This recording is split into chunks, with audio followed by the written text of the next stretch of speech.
Los Angeles, October 6th. For Mark Benford, the day begins as usual. After kissing his wife and young daughter Charlie goodbye, the FBI agent prepares for work and meets Nicole, the young nanny who looks after the girl.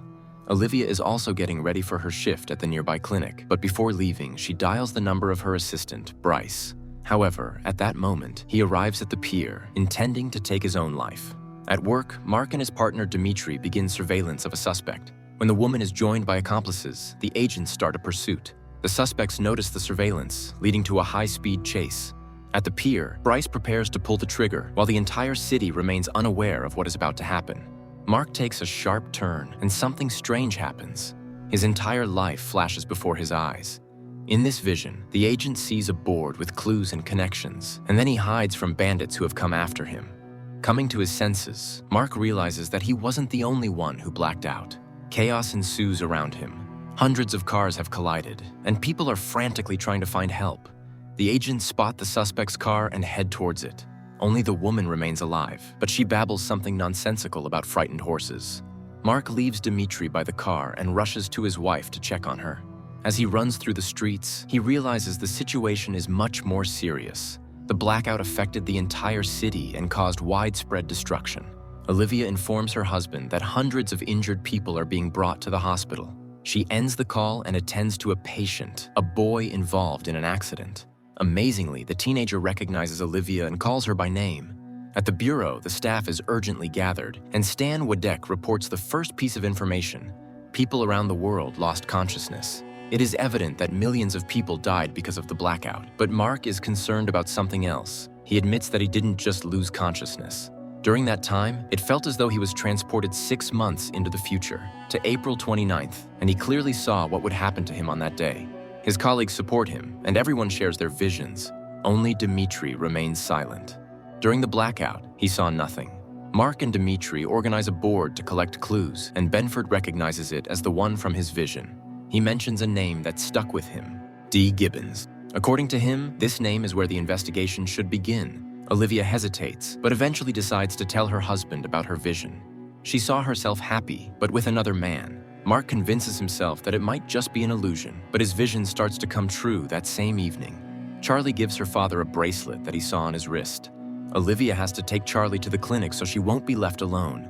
While she revives her daughter's favorite toy, Lloyd, the father of the injured boy. Dylan enters the room. The doctor is horrified to recognize Lloyd as the man from her vision, but he doesn't recognize her. In his memory, he didn't see his companion's face because he was always turned away. Meanwhile, the agents return to work, and unexpectedly, Dee Gibbons herself comes to the bureau. It turns out she is a religious woman who brings the agents cupcakes and doesn't understand what role she is supposed to play in the global blackout. The agents check Dee Gibbons and find out that on the day of the catastrophe, someone else with the same name used her credit card.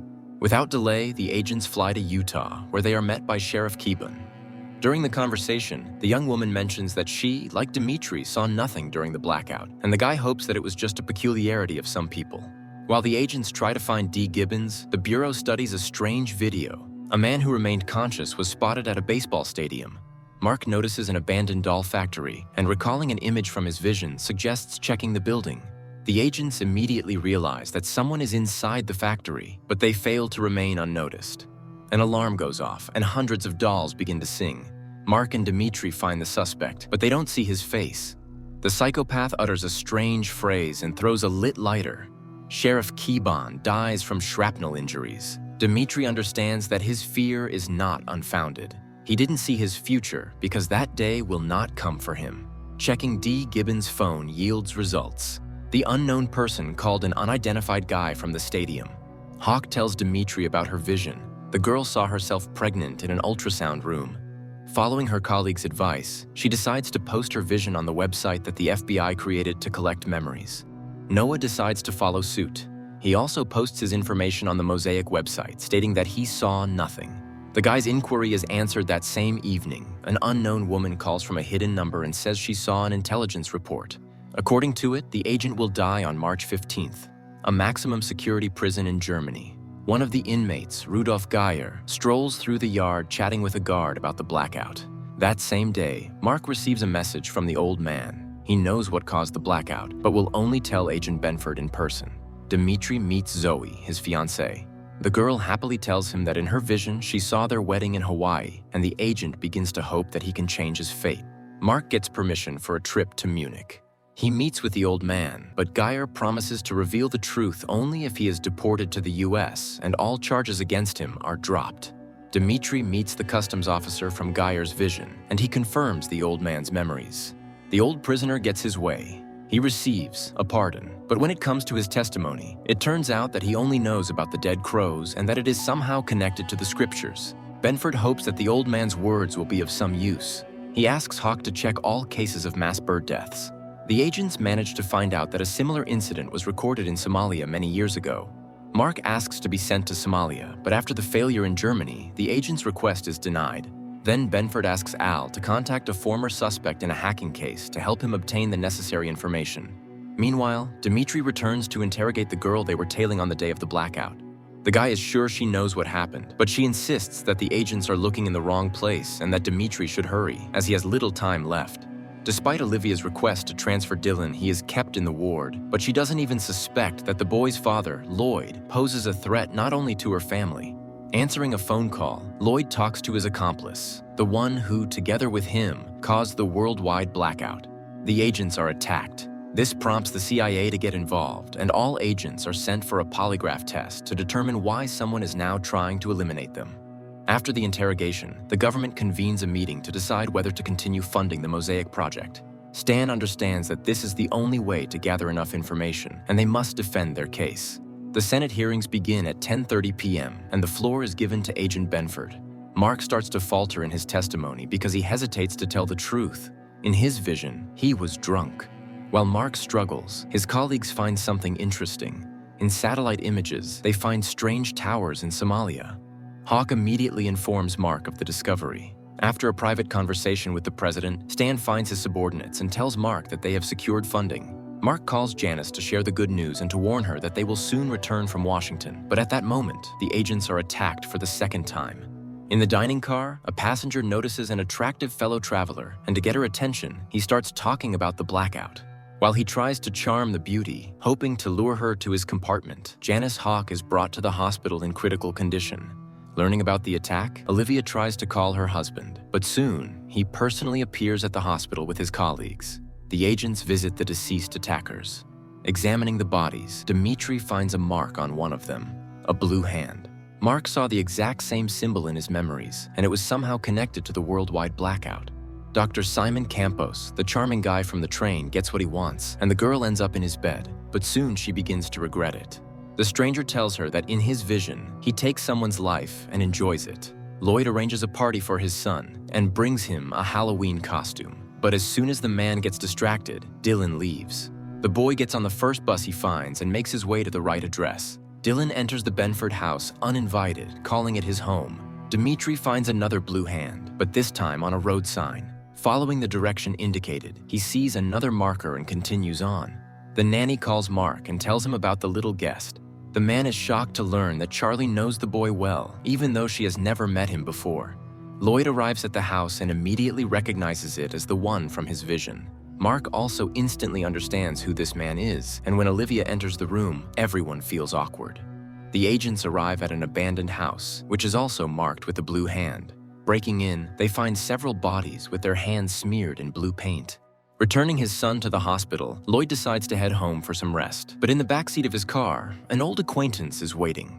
Dr. Simon Campos, the pathologist, informs the agents that all the deceased found in the abandoned house had taken their own lives. Agent Fiona Banks arrives from London at the bureau. Her American colleagues brief her on the Blue Hand, a ghost community. It consists of those who did not see their future, including all the deceased discovered in the abandoned house. Dressed as ordinary guys, the agents head to the ghost club. But to enter, the guests must play Russian roulette. The agents watch in horror, but when the leader of the movement takes the stage, they reveal themselves and arrest him. During interrogation, Dimitri tries to find out who hired the Blue Hand members that attacked Hawk, but Sunderland refuses to answer any questions, fully aware of what lies ahead. In his vision, Agent Goff heard himself talking to a lawyer. Al confessed to the attorney that he was guilty of the death of a woman named Celia.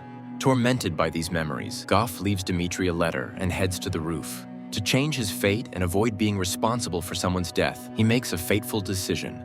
In his final letter, Al gives hope to everyone who saw something terrible in their visions. He assures people that the future can be changed. Simon finds Lloyd at the hospital, and Lloyd tells his accomplice that he wants to make an official statement and reveal the truth to the world, that they were responsible for the global blackout. Meanwhile, Mark takes his wife to the coast for a romantic weekend, but their relaxation is interrupted by a phone call. Benford is informed that a criminal with star tattoos on his hand has been found, the one Mark saw in his vision. Simon proposes a poker game to his accomplice. If he wins, the secret remains a secret, and no one will know about the blackout. If Lloyd wins, the scientists will make an official statement. Simon is confident that luck will be on his side. Hawk is protecting a witness to a crime involving the criminal with the tattoo. At night, Janice requests help from Dimitri and Benford, and Mark recognizes the person from his vision. Not wanting to take any chances, Mark shoots, once again altering fate and killing the suspect. Lloyd bluffs and wins the game. He refuses the money and asks his accomplice to prepare for the announcement. Janice receives an enhanced image of the first suspect and now manages to see the ring on his hand. This could be the first significant lead. Benford tells his wife that he was able to change everything and eliminate the man with the star tattoos on his hand. But at the same time, somewhere, a new plan is being put into motion, involving another individual with the same tattoo. He delivers a suitcase with rings to an unknown old man. Experts manage to identify the alpha symbol on the ring that belonged to the original suspect. However, no one can yet determine its exact meaning. New information emerges. The NSA discovered that several months ago, a suspicious call was made to Dimitri's phone. Dimitri realizes which call is being referred to and demands that he be given the caller's information, the only way he can prevent his own death. Mark finds a message on his wife's phone about his vision. He tries to figure out which of his friends could have betrayed him, but both Aaron and Stan are outraged by Mark's suspicions and deny any involvement. The agents listen to a recording of the call Dimitri received. They manage to determine that the anonymous woman was in Hong Kong. Despite the boss's orders, Mark informs Dimitri that they are flying to Hong Kong. The agents arrive in Hong Kong, where a local colleague is already waiting for them. Stan is furious that his subordinates disobeyed his orders, but Mark risks his job to save his friend. Lloyd addresses the nation with an official statement. He admits that on the day of the catastrophe, they were conducting secret experiments and takes full responsibility. But listening to the scientist's speech, Mark suspects that the real cause may be hidden elsewhere. Stan demands that the scientist be brought to him for questioning. Hawk remembers that Lloyd's son is still in the hospital, and the boss sends her to speak with him. An unexpected event occurs. Simon Campos himself walks into Stan's office. The scientist insists that he disagrees with his colleague and believes that someone else caused the blackout. He agrees to help with the investigation if the agents grant him access to classified information. Hawk meets Lloyd at the hospital and offers him protection in exchange for information, but Lloyd refuses to cooperate and asks to be left alone. The agents try to locate the woman who called Dimitri. To do so, Mark has to break another rule. He threatens the cafe owner who attempted to withhold the necessary information. Stan shows Simon satellite images that revealed strange towers. The scientist admits that the towers are his invention, a laser designed to accelerate plasma formation. Simon can't understand how this is possible. The technology to create them is still in development. But even more surprising is this: he invented the laser in 1992, but the images were taken in 1991. The agents inform Simon about D. Gibbons, who probably created these lasers. The scientist promises to help find the person who stole his idea.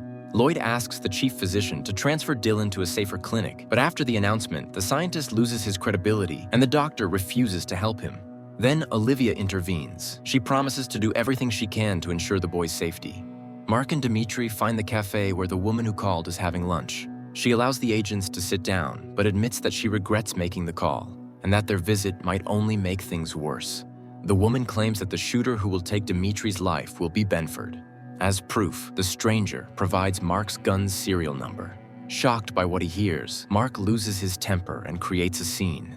He takes the woman hostage and exits the restaurant. A local FBI agent arrives, and Mark is forced to back down. While Mark is in serious trouble in Hong Kong, Olivia is bonding with Lloyd.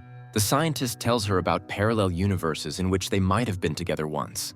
The agents are sent back to the States, and Mark is stripped of his badge.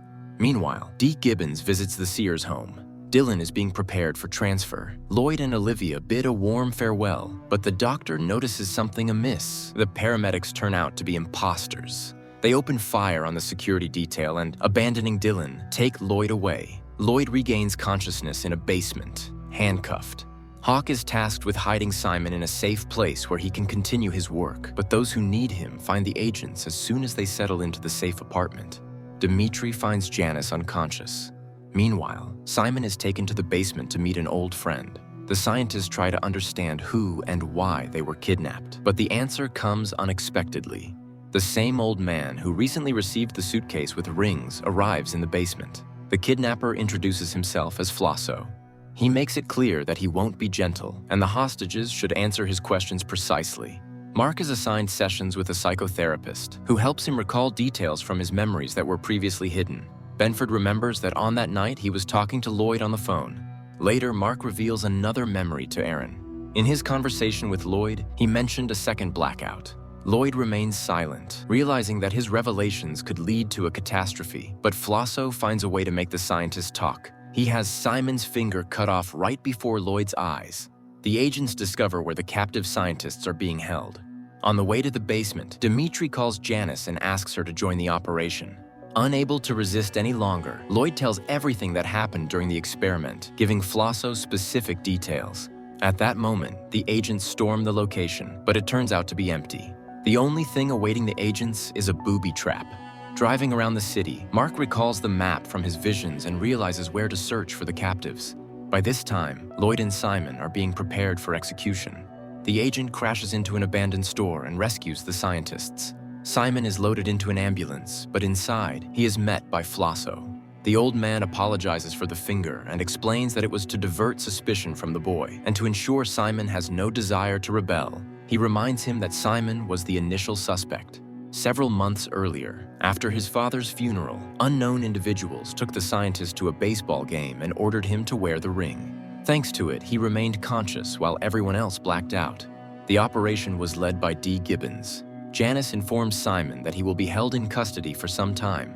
The young man stages a spectacle and manages to escape, but not for long. When he arrives in Canada, Hawk is already waiting for him with armed soldiers. Hawk agrees to stay in Canada so that Simon can visit his family. But once again, Simon outsmarts the agent and escapes, despite wearing a special bracelet. Simon heads to a boat owned by an old friend, confident that no one will find him there. However, Hawk beats him to the boat, arriving even before he does. The pair returns to Simon's house, pretending that nothing has happened. The family prepares for dinner, and their Uncle Teddy arrives. Simon opens the door for his relative and is greeted by Flosso. During dinner, a call comes in, and Simon's mother says it's Annabelle, his sister, who left home after the blackout. Flosso prevents Simon from answering the phone and shows him a video. His sister is being held hostage to ensure that Simon doesn't try to escape again. To further demonstrate the seriousness of his intentions, Flosso shows Simon a body in his trunk, the old man from the boat. Fed up with the blackmail, Simon decides to break free. He attacks Flosso and stops his heart. Mark brings Lloyd to his house and asks him to recall everything from his vision. Both men feel uneasy, but the agent knows that this is crucial for his investigation. Dimitri is confident that the Hong Kong woman's prophecy won't come true because he turned in Mark's gun for destruction. But attempts to change the future fail. The gun goes missing. The agents fly to Somalia to inspect the strange structures in person. Simon is part of the expedition, but he is denied a weapon. Meanwhile, in Los Angeles, Mark informs his boss that he has discovered D. Gibbons' real name, Dyson Frost, and that somehow he will be connected to Charlie. The team of agents comes under fire. Their guide tries to explain that they are on a humanitarian mission, but this doesn't stop the Somalis who kill the translator. The Somali leader realizes that he's being lied to. He has already seen foreigners arrive and set up the towers many years ago. He locks the visitors up and promises to kill them one by one. The agents manage to disable the guards and take their weapons. They reach the helicopter, but it's already being looted by locals, forcing the agents to come up with a new plan. The team attacks their opponents, but doesn't have time to escape. They are once again confronted by the leader. This time, everyone understands that there will be no chance to fight back. One of the guards, out of fear, reveals the truth about the visitors. Learning that they are FBI agents, the Somali demands a large ransom to help him take over the country. Janice manages to persuade the leader. She convinces him that their mission is not to start a war, but to prevent one. The Somali helps the group reach one of the towers. Simon examines the structure with surprise, noting that it was built exactly according to his design, but long before he developed it. Dimitri discovers a videotape that has been stored in the tower for 18 years. On the tape, the Somali recognizes his fellow tribesman, whom he believed died during the first blackout. The agents also identify the experiment's author. It was D. Gibbons. Exploring the tower's tunnels, the agents find a sealed room where villagers were imprisoned. Judging by the remains, the experiment's participants were killed. The Somali leader is enraged by what he sees and plans to take revenge on the Americans. But Vogel acts faster, leaving the Somali leader lying with his tribesmen. Dimitri reviews the tape again, and the next few seconds shock him. D. Gibbons from 1991 addresses him by name. The recording is sent to the department. Mark watches the message left by Gibbons many years ago. Following the criminal's clues, Benford deciphers the chess code and dials the phone number that Gibbons left specifically for the agents. Mark arrives at a chess club to meet someone who could help in the search for the scientist, but the only witness has been killed. Benford realizes that there is someone in the department leaking information. To find out who the traitor is, Agent Vogel gathers everyone in the conference room, and a special team searches the employees' offices. A bug is found on Mark's desk. Everyone with access to the office falls under suspicion, creating tension among the colleagues. The agents are most suspicious of Janice. Recently, she has taken many days off, which she struggles to explain, but she deflects suspicion by accusing Marcy, a colleague with family problems. Dimitri reviews the camera footage and notices a pattern. Marcy was signaling with a coffee cup. Mark looks up at the girl and she understands everything. A shootout ensues in the office. Marcy kills her colleagues and runs outside. Her accomplice arrives on a motorcycle to help her escape, but Janice manages to prevent the getaway. Benford receives a call from Dyson Frost. He offers the agent a personal meeting and promises to call back. Janice and Simon head to the underground parking garage where the girl suddenly stops. She tells the scientist that his signal has been received. Her boss is ready to talk to him. Simon realizes that Marcy was just a distraction. The real traitor has always been Hawk. The police inform the feds that a crime was committed the previous night using the stolen gun. Dimitri catches up with Marcy to find out to whom she passed the gun, but she only says that preventing Dimitri's death is impossible. The agents receive a signal that a criminal with Mark's gun is committing a crime in the city center. Dimitri steps forward, trying to distract the guy and persuade him to release the hostage. As soon as the assailant lowers his guard, Dimitri shoots. Despite the successful outcome, there is no relief. The gun in the attacker's possession has a different serial number. Agent Dimitri prepares for his wedding, trying not to think about the future. But while the bride and guests wait for him at the church, D. Gibbons attacks him at his home. Mark decides to inform his wife about his missing friend, and while she is on the phone, D. Gibbons sits down next to Charlie. The agents carefully interrogate Charlie, and the girl describes her conversation with the stranger. She also hands over a picture the old man left her. Mark and his colleagues prepare to visit the address that D. Gibbons provided with the picture. Meanwhile, Dimitri finds himself at the mercy of a gun, which the villain has attached to a special device. The mad scientist enthusiastically tells his hostage about his inventions and plans. He claims that Dimitri's death is his only chance to save his own life. Benford arrives at the designated location. Finally, a teenager approaches the agent and hands him a backpack with a phone. The agent follows all of the criminal's instructions without question to save his friend. He leaves his colleagues behind and, getting into the prepared car, successfully evades pursuit. D. Gibbons directs Mark along a highway through the countryside. Constantly checking his watch, the agent continues his journey through the mountains. Finally, he spots D. Gibbons. The old man raises his gun and orders the agent to handcuff himself. Mark distracts the old man and attacks him. He demands that Gibbons take him to Dimitri, but someone no longer wishes to keep the witness alive. The scientist is eliminated. As he dies, he doesn't have time to tell Mark where Dimitri is. The navigator leads Mark to the last known location of D. Gibbons. Benford bursts into the building and spots his friend. There are less than 2 minutes left before the automatic shot, and Mark tries to solve the scientist's puzzle to stop the mechanism. The timer reaches 0 and the gun fires, but by this time, Mark manages to lift the gun and Dimitri survives. As soon as Dimitri gets out of the chair, water washes away the scientist's map, destroying all the evidence and clues. Mark instructs his colleagues to figure out Frost's blueprints and determine how they are connected to the second blackout, which the mad scientist mentioned. A strange man appears at Olivia's house. He babbles incoherently, claiming that the doctor's husband is Lloyd. Meanwhile, Janice delivers Frost's blueprints to a professor of archaeology, but the people for whom the double agent secretly works demand that she steal the originals and hand them over. Hawk is forced to take a risk. She steals the blueprints from the Institute and sneaks into the office to retrieve the last copy from Mark's desk. Benford catches his colleague red-handed, but she manages to talk her way out by inventing a story about lost documents. Mark asks Hawk to come to the office to meet with the professor. The girl realizes that her deception has been uncovered, but Benford postpones the conversation and returns to his discussion with the scientist. According to the old man, the blueprints that D. Gibbons had were some kind of device for counting down dates. One of them is October 6th, the day of the blackout.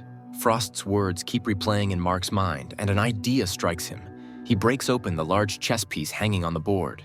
Inside, the agent finds a ring with an unknown symbol. Olivia meets Gabriel, the strange man, again. He keeps repeating random, nonsensical words, but finally, the woman manages to discern the main point. The guy has been subjected to multiple blackouts, becoming a victim of Frost's experiments. Experts provide the scientists with the results of analyzing Frost's ring, and Simon makes an astonishing discovery. Inside the ring is a device that allowed its wearer to remain conscious during the blackout. Janice meets with her handlers. After failing the mission with the blueprints, she is given one last chance. This time, she must retrieve the ring from the vault and eliminate Benford. On a city bridge, Simon spots his sister. Annabelle delivers a message to her brother. They need him and the ring. Simon has only 12 hours, or else his sister will be killed. Dimitri arrives at a crime scene and learns that someone has been eliminating all those who managed to survive the predicted date of their death in the last 2 weeks.